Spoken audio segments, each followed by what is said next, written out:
The purpose of this lab is to observe the motion of an object that is dropped from rest and falls straight down. To explain this motion, we will apply Newton's second law of motion, or the momentum principle, which states that the force is equal to the mass times acceleration, or in other words, the force divided by mass is equal to the change in velocity over the change in time. For this lab, I observed the motion of a basketball being dropped from rest and falling straight down at a slow rate. I was able to track the ball's motion and collect the data through the program tracker. I took the diameter of the basketball, which is 0.242 meters, in order for the program to calibrate the measurements. To gather the best data, I started tracking the ball at frame 8, which is the last frame right before the ball starts its downward motion, and stopped tracking at frame 27, which is when the ball makes contact with the ground surface and before it bounces back up. The ball is at rest and has no initial velocity, but its initial position is at negative 0.009 meters and will soon travel in the negative y direction. For each frame after, the object's position and time was marked and recorded by using the point mass, which plots the position and time of the ball's movement and gives us a graph. Now that we collected our data from Tracker, we can use VPython to create a predicted model of the basketball falling from rest.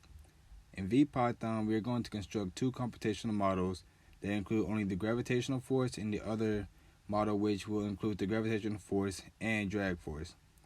Based off the information gathered from Tracker, we were able to modify the code and input some of our initial values. For both models, the mass, the initial position, initial velocity, and final time will not change. The difference will appear in the net force acting on the system. For the gravitational model, we'll need to define the weight of the object, which can be defined as the ball's mass times gravitational acceleration times negative j hat. Since the ball is falling near Earth's surface, then the gravitational acceleration will be 9.8, and since it's falling in the negative y direction, the gravitational force will be negative. For this model, since we are emitting drag force, the net force will equal the force of gravity. In the next model, the ball will still have gravity acting on it, but we'll have to account for the drag force. Like the force of gravity, we have to define the drag force. Drag force can be defined as the magnitude of the velocity squared times j hat times b. B is the constant for the magnitude of drag force. Unlike the force of gravity, the drag force is acting in the opposite direction, and that is due to the fact that drag force goes in the opposite direction of velocity. Since drag force is included to calculate the net force, I have to add force of gravity to the drag force in order to get a new net force.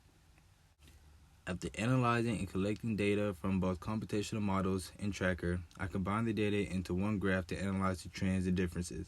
The blue line is the observed data, red dashed line is the gravity-only computational model, and the yellow dash is the computational model with drag included in it.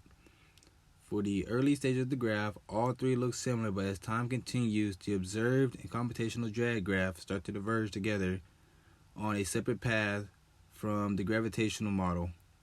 This is because in the early stages, velocity was small and had no effect, and since drag works opposite against velocity, it as well had little to no effect. But as the ball picked up velocity, the drag force followed, which is the cause of the ball being slowed down and the graph being different at the end.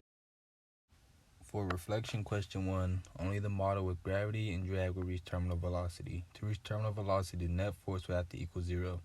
The model with only gravitational force won't hit terminal velocity because there isn't an opposite force working against the gravitational force to make net force 0. But for the gravity and drag force graph, as time continues and drag force grows, there will be a point where drag and gravity have the same magnitude and force and will cancel out to make the net force 0. For reflection question 2, since the ball is being thrown down and will already have a greater velocity than at rest, then the drag force will be greater initially as well. Therefore, since drag force is already present and working against gravitational force, then the terminal velocity will be reached quicker than if the ball was dropped from rest.